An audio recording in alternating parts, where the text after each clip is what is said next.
Assalomu alaykum hurmatli yurtdoshlar, hurmatli ijtimoiy tarmoqlarda kuzatayotgan aziz kanalimiz obunachilari.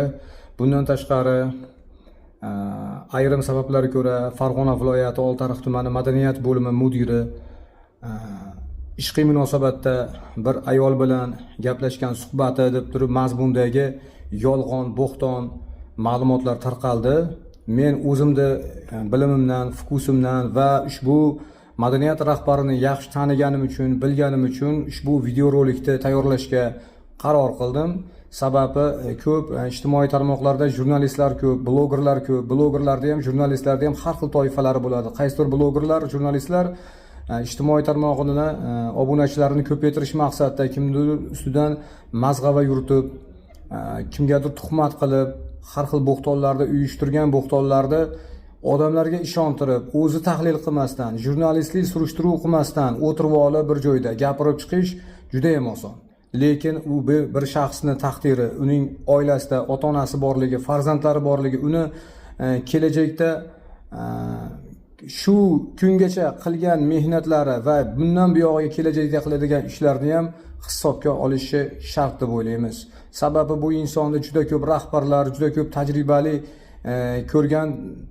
tajriba ko'rgan ustoz murabbiylar taniydi.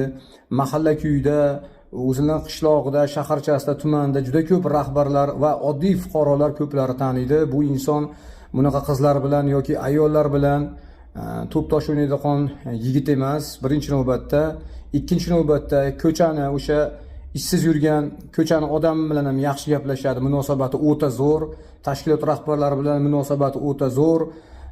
Har bitta tartib intizom bilan muloqot qiladi, kamtarin, kamsuqum. Qolaversa bu shaxs shoshqaloq emas. Bu ortidan 3 yil mobaynida qancha toshlar otilgan bo'lsa, kambag'alchilikdan chiqqan sabrli insonligi uchun ortiga, yoniga qaramadi, oldiga qarab yuraverdi. U sun'iy intellektda yaratib, Elbek Madaliyevni tuhmat qilib, turli bo'xtonlarni yog'dirgan odamlar ortidan 3 yil mobaynida tosh otishdi. Birorta toshi taymadi. Nahotki men shunday shaxs bo'lib turib, ortidan tosh otsam, u yigitga taymayapti, Elbek Madaliyevni kim saqlab turibdi, kim asrayapti degan tushuncha mana miyasida paydo bo'lib, achchiq ustida, jahl ustida, shoshqaloqlik bilan Elbek Madaliyevga sun'iy intellekt orqali ovozini, alyo degan ovozini o'zini ovoziga chachtirib, o'sha qo'li bilan qilgan, aynan tayyorlagan shaxs bor-u, haqiqiy ovoz o'shaniki bo'ladi. U odamni hozir ismini men ijtimoiy tarmoqlarda gapirmayman. Buni mana shu Oltiariq tumanimizdagi fuqarolar 80% topib bo'ldi bu odamni. Kimligini biladi.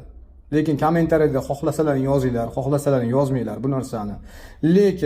Lekin Toshkent, Samarqand, Surxondaryo, Andijon, Namangan, boshqa viloyatlardagi o'sha ijtimoiy tarmoqlarda kuzatayotgan obunachilari ko'rmagan bo'lishi mumkin yoki bilmagan bo'lishi mumkin yoki anglab yetmagani bo'lishi mumkin. Sun'iy intellekt yaratilyapti.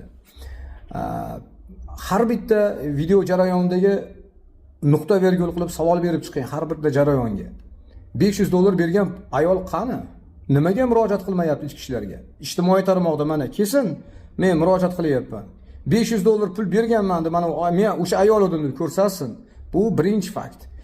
Oddiy faktlar aytyapman. Ichida yashiringan faktlarni gapirishga haqqim yo'q meni hozir paytda.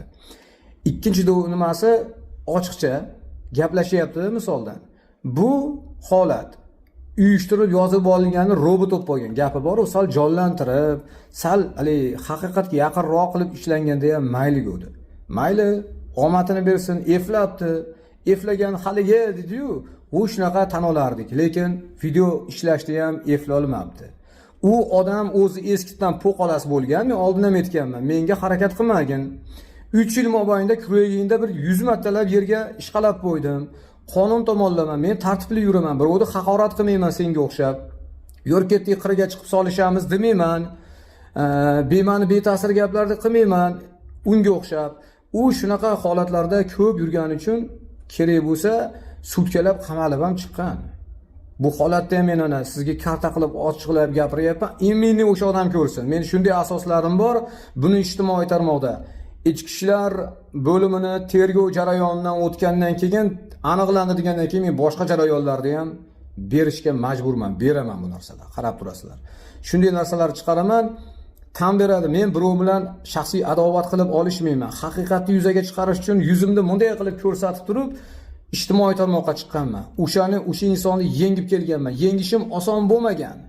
Yengishim uchun sochlarim to'kilib, asablarim o'ynab, nafaqat u Oltiariq tumanidagi rahbarlar, boshqa viloyatlardagi, respublikadagi rahbarlar ham kelsa eshitgan, bizda kelgan kelsa, men murojaatlarimizni o'rgangani. U shaxsni hamma rahbar taniydi. Ayniqsa Madaniyat vazirligidagi rahbarlar ham taniydi, har bitta tashkilot taniydi uni. U sun'iy intellektni yaratgan odamni ham taniydi, o'shani bilishyapti ham kerak bo'lsa. Lekin bir narsa bor. Ekspertiza degan narsa bor. O'shandan o'tkazib olsa bo'ldi. O'zi biladi kim qilganini. O'zi egasi tan olgan taqdirda ham bu ekspertizadan o'tkaziladi. Og'ir va yengilligini aniqlaymiz.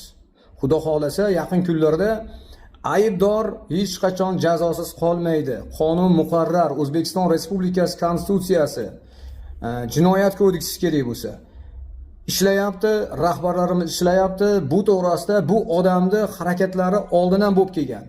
Oldin bo'lgan, yashirin bo'lgan. 20% ga yashirin bo'lgan, 70% ga, 80% ga aniqlashgan. Ammo ma'muriy nima qiladi? Qilgan qilmishlar juda ko'p odamga jabr yetkazgani uchun buni jinoiy qilib ushlash kerak. O'sha paytda ham aytganman. Endi mana haqiqat yuzaga chiqadi. Yaqin kunlarda buni ma'lumotlarini, nechta ma'lumotlarni kimlarga yashirin yo'li bilan tarqatgan, bitta ma'lumotini ijtimoiy tarmoqdan qo'ymagan ekan. Bitta ma'lumotini bitta kanalda silkasini qo'yib turib tarqatgan ekan. Undan boshqa hamma ma'lumotlari Eltuzdan, yana bir ikkita ijtimoiy tarmoqlardan biz ko'chirib, skrinshot qilib, qaysi chiqqan, u rasmni qayerdan olgan, kim ma'lumot tashlab bergan, har bitta narsani surishtiruv qilib o'zimiz umumiy ma'lumotlarni jamlab, albatta o'sha ijtimoiy tarmoqlarda qo'yib turgan siyosatchi, bloger, jurnalist akalarimiz chiqyapti-yu, bong yurib chiqyapti-yu, o'shalarga javob qaytarib mana deb ko'rsataman bu narsani. Vaqti bilan bir insonni taqdirini hal qilyap turib, bir joyda o'tirib hal qilmaslik kerak. Aytaylik 100 seriyali kino 99 seriyasi o'tib ketgan 100-seriyasini ko'rib turib, siz napadaniya qilyapsiz-da. Unga tazyiq o'tkazyapsiz. Uni haydash kerak ishdan. Hozir hokimga aytaman, viloyat hokimiga aytaman. Bu holatlardan viloyat hokimining ham 3 yildan buyon xabari bor. Har bitta kino viloyat hokimining o'rinbosarlariga borib turgan. Yengilib o'sha murojaat qilgan shaxs, o'sha yashirincha murojaat qilgan shaxs yengilib oxiri jondan to'yib turib, shunday Elbek Madaliyevning ovoziga o'zi dublyaj qilib turib, sun'iy intellektga yopishtirib turib, shunday internetga qo'ygan, bir boflanili, yo men qamalib ketsam qamalib ketay, lekin seni nima deydi, sharmanda qilaman bir kun bo'lsa ham, 2 kun bo'lsa ham degan mazmunda ijtimoiy tarmoqlarda joylagan.